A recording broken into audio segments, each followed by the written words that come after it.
It's completely awe-inspiring. I've been involved with this program either on the ground or even watching from a distance for over 10 years, and every time it still gets me, that either just, watching the candles flickering on the hillside or when you finally walk up to the top of the hill in the cemetery and just see that whole sea of flickering candles and know that every one of those represents a life that's buried in the cemetery.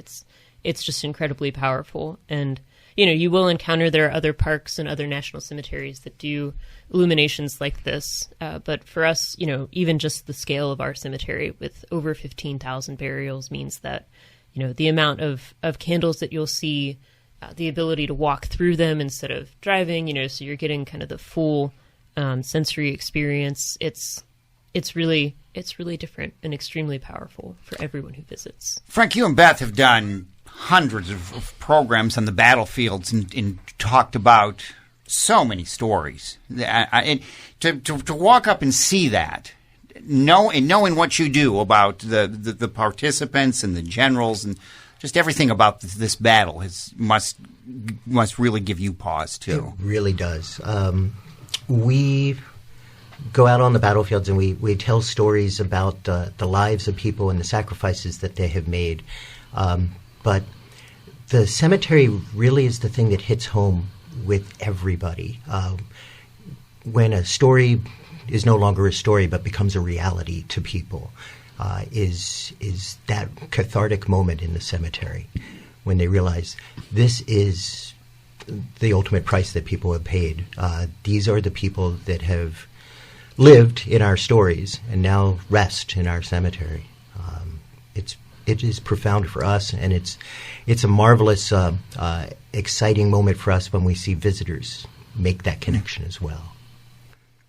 Yeah, I think it has the ability to bring up both the very personal kind of questions as well as the really profound big picture, right? Because you're looking both at an individual, whether a known or unknown individual, and their life story, their loved ones who either were able to come to grieve or were not because they were unknown or never found or lived far away. But then you're also looking at just the scale of sacrifice, like Frank is talking about. I mean, you're looking at thousands of people who sacrificed, for the future, whether it was for, what they felt was their patriotic duty or for the cause of emancipation, or, we have soldiers buried from later wars. So, there are so many reasons that brought those people here, and giving the ultimate sacrifice and seeing the scale of that as you see it spread out through the cemetery, I think asks those, was it worth it?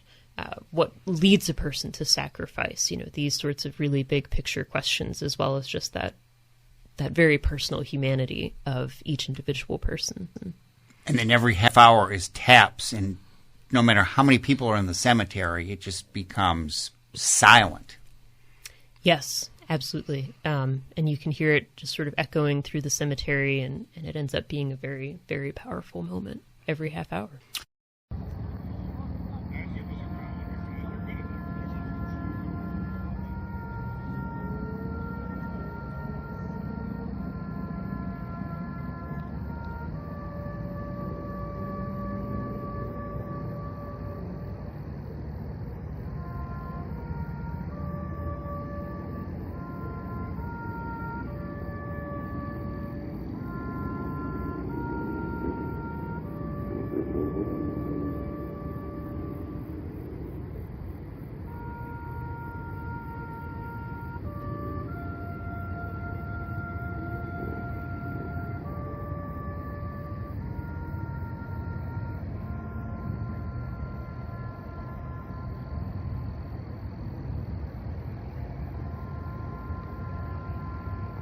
I love watching that transition from sunset to dusk to actual darkness, in the cemetery, and seeing how the cemetery changes in its looks. It's one of those things that, because this is such a sensory kind of moment, when you're walking through and seeing the representation of all of these soldiers through these candlelight bags, you get a different sense for it, whether it's daylight and you're seeing the flags by each of the graves, or whether it's slowly transitioning to darkness, and then it's actual total darkness, and sometimes there's a moon. It all helps to set the mood and helps to, I think, give people the environment to reflect on the sacrifices of these folks.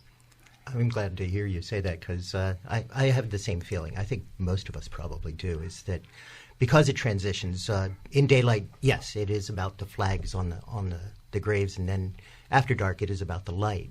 And for me, that's always been a profound symbol to me, that when you see it in daylight, it's about patriotism, it's about their cause, it's about the things they embraced. But afterwards, in the darkness, it's about the light, which is about the individuals. So it goes from the big cause to the very personal.